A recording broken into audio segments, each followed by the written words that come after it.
तो ज्ञानवापी मस्जिद का तनाज़ा अभी ख़त्म भी नहीं हुआ कि मैसूर की जामा मस्जिद का मसला इन दिनों सामने आया है। आज इस पर भी बहस हो रही है। ख़बरों में ये मस्जिद है, यहाँ पर जो हिंदू फरीक है वो पूजा करने की इजाज़त मांग रहा है। ये टीपू सुल्तान के ज़रिए मस्जिद बनवाई गई थी। कहा जा रहा है कि यहाँ पर मंदिर था जिसको तोड़कर इसको बनाया गया है। तो ज्ञानवापी मस्जिद के तनाज़े के दरमियान मैसूर की जामा मस्जिद का मुद्दा नरेंद्र मोदी विचार मंच की जानिब से पुरजोर तरीके से उठाया जा रहा है।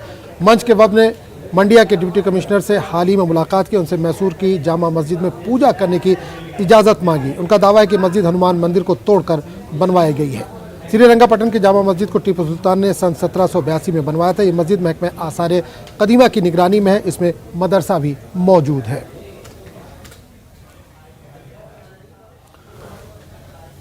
और इसे पूरे मामले पर बात करने के लिए हम सीधे रुख करेंगे बेंगलुरु का, जहां समान नुमाइंदे रऊफ़ अहमद इस वक्त जुड़ रहे हैं।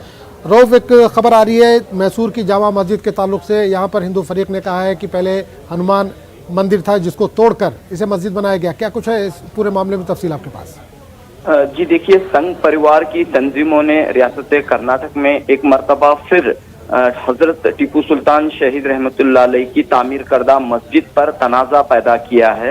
इससे कबल यानी चंद माह कबल भी इस मस्जिद के सामने एक स्वामी जी ने वीडियो किया था और इसके खिलाफ कार्रवाई करते हुए स्वामी जी को गिरफ्तार कर लिया गया था। क्योंकि मस्जिद जो है महकमे आसार कदीमा की निगरानी में है, लिहाजा यहाँ पर किसी भी तरह की कोई एहतजाज की किसी भी तरह की कोई इजाजत उस वक्त नहीं दी गई थी। तो दोबारा आज फिर जो है इस मसले को उठाया गया है और ये बात कही जा रही है कि मस्जिद में चंद एक पत्थर की नक्शो निगारी को सबूत के तौर पर पेश करते हुए कि ये भाई मंदिर के तर्ज पर इसकी नक्शो निगारी है, तो इसको बुनियाद बनाकर चंद संघ परिवार की तंजीमें ये तनाज़ा पैदा कर रही हैं और इसके खिलाफ जो है सख्त बरहमी का इजहार टीपू तंजीमों की जानिब से देखने को मिल रहा है कि गैर जरूरी ये तनाज़ा पैदा किया गया है। एक चीज़ ये भी देख, नरेंद्र मोदी विचार मंच की तरफ से डिप्टी कमिश्नर से भी मुलाकात की गई है, तो मुलाकात में क्या कुछ कहा, क्या कुछ लेटर वगैरह उनको सौंपा गया है? इस ताल्लुक से कुछ जानकारी मिल पा रही है?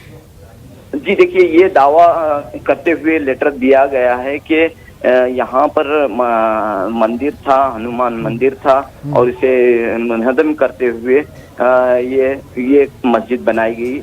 लेकिन जब जैसा कि तारीख यहाँ पे तारीख दानों की जो हमेशा बयानात आते रहे हैं कि हजरत टीपू सुल्तान की हुक्मरानी एक सेकुलर तर्ज की हुक्मरानी थी। बेंगलुरु में ही हम एक मिसाल देख सकते हैं कि बेंगलुरु समर पैलेस में उनके दामन में जो है एक कोटे वेंकटेश्वर स्वामी का मंदिर मौजूद है और इस तर्ज पर जो है कहीं भी जो है कोई हजरत टीपू सुल्तान ने मंदिरों को बजाय मंदिरों को मुनहदिम करने के मंदिरों के लिए ताउन किया, मंदिरों के लिए अतियात अता की। श्रृंगेरी मंदिर जो है इसकी एक मिसाल है कि मराठा हुक्मरानों ने इस मंदिर को तहस नहस किया था, तबाह किया था, तो हजरत टीपू सुल्तान ने उस मंदिर की दोबारा तामीर करवाई। तो इस लिहाज से एक तारीख जो है वो इस तरह ये बातें बताती है। लेकिन अब जो तनाज़ात पैदा कर रहे हैं, कहीं न कहीं इसके पीछे एक नफरत और फिरका परस्ती की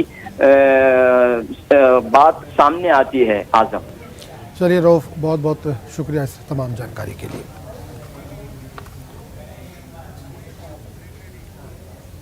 खबरों का सिलसिला जारी रहेगा, लेकिन एक छोटे से वक्फे के बाद।